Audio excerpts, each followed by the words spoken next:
Welcome to the introduction of Tai Chi Chi Gung presented at the Santa Rosa Junior College. My name is Tim Preston and I am the guiding instructor.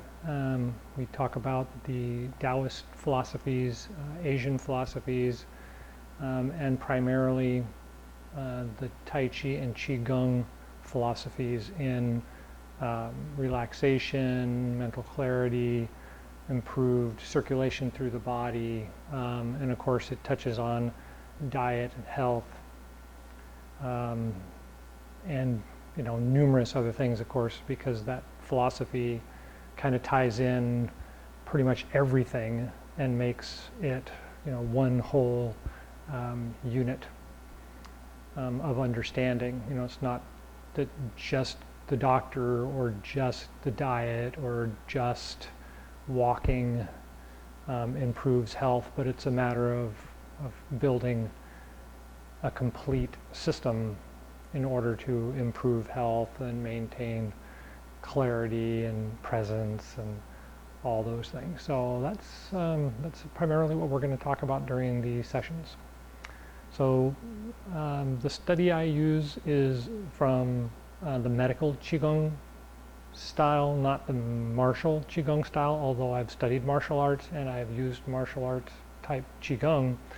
We'll primarily be talking about Qigong on the medical side and its medical influences, its physical and emotional influences, as well as every once in a while we'll throw in some of the martial effect and where it applies and why it would be a benefit. And of course, Qigong, to my personal point of view, is a great benefit.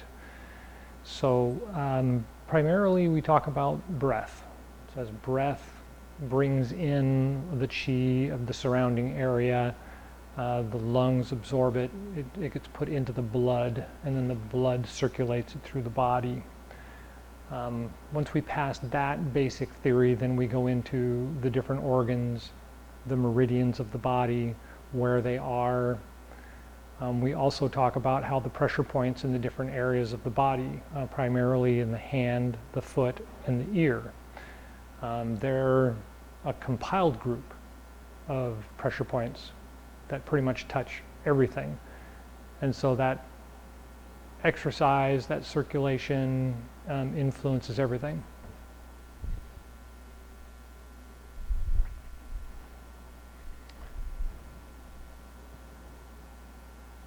And that's the primary exercises that we do, especially as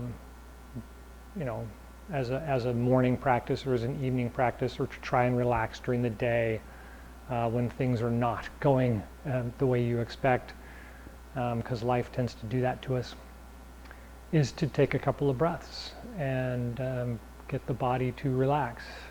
We talk about energy a lot and centering and grounding.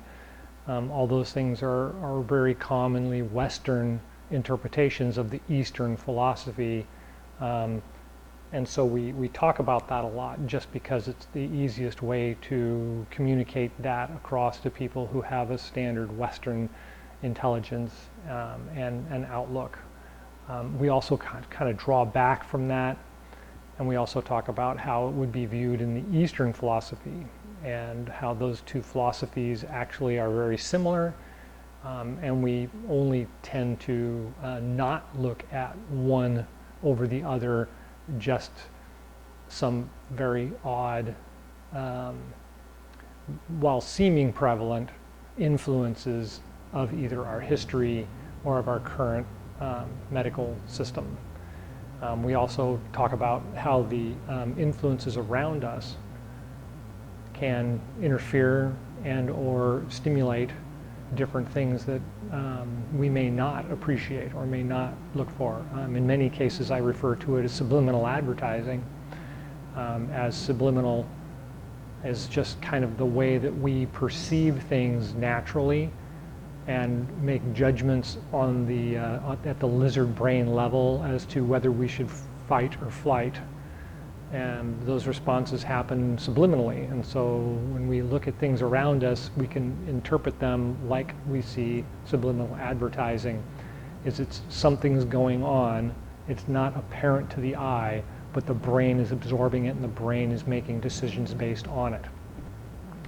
And so if we were to say, for instance, not read and or watch coffee advertising and ignore a coffee shop whenever we saw it, and then make that a particular venue in our minds to say, you know, that's wrong, it's not necessary, it's unreasonable, then we would gain a natural unliking for coffee. We would tell ourselves naturally on, you know, a subliminal level, nope, don't need coffee, don't need, you know, and you can do that for just about anything. And a lot of practices today, psychologically and or dietarily, kind of look at that idea and that concept and say, you know, you don't need this. Why do you need this? You feel like you need it, and then as you reevaluate it, you realize, well, you really don't need it.